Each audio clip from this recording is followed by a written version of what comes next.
like, the other night I found out that like this group of guys that I know, that they had an orgy, and my first thought was like, I wanted to pathologize it. I'm like, they have no business doing this thing. Like, I won't disclose much more than that. You say too much, and I'll be like, well, if I say too much, then like you can figure out who the people are. Right. I know the whores in our group.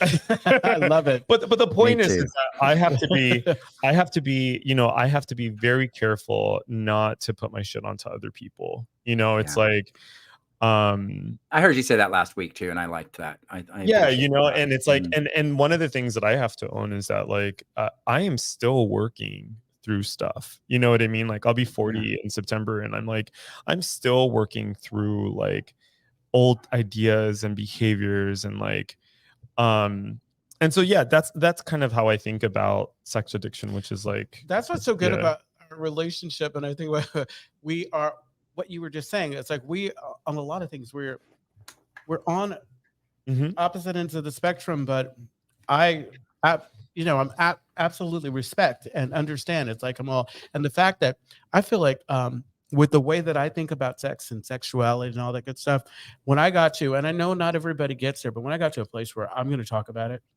and this is how I sort through bullshit. Like if you are someone who can't appreciate what I'm saying, or if I don't feel like I can talk, and don't get me wrong, I'm not the person, I'm not going to be talking about all the time, but most of the time. But usually it's like, it's how I decided, like who I'm going to spend my time around. It's like, because this is who I am. It's like, I'm going to give you me, all of me, and I'm going to express myself. That's the gift of recovery, that we have more options of people who are like, okay with you being open. That's right. Yeah. Oh, we have a comment. We do. Rose writes, "Hey guys, just a note that these issues also arise in lesbian relationships and encounters. I've been lucky enough to have evolved sexually to feel very comfortable with discussing the issues with whomever I'm with, but it like I said is evident in a lesbian relationship." Just saying. Rose, I love that you're bringing this up. Exactly. And this is actually something we've been talking about a lot. So just some behind the scenes stuff is that we are exploring having a femme-bodied person to join in on these conversations, specifically lesbian, because it's absolutely easy to forget about parts of the conversation, because like right now all I'm thinking about is me as a Black gay man. Right. I'm an alcoholic. I'm just focused in on me. Yeah. Rose should be a guest on the show. Absolutely, Rose. Yes, come on home. Sorry, I just got a text message and I'm like, bitch, I haven't talked to you. And speaking of, it's a guy I hooked up with when I was in the Dominican Republic, which was over 2 years ago. And he just sent me a selfie and I'm like, what? I haven't, like, what are you doing? Your magic work. It's still working, like, what?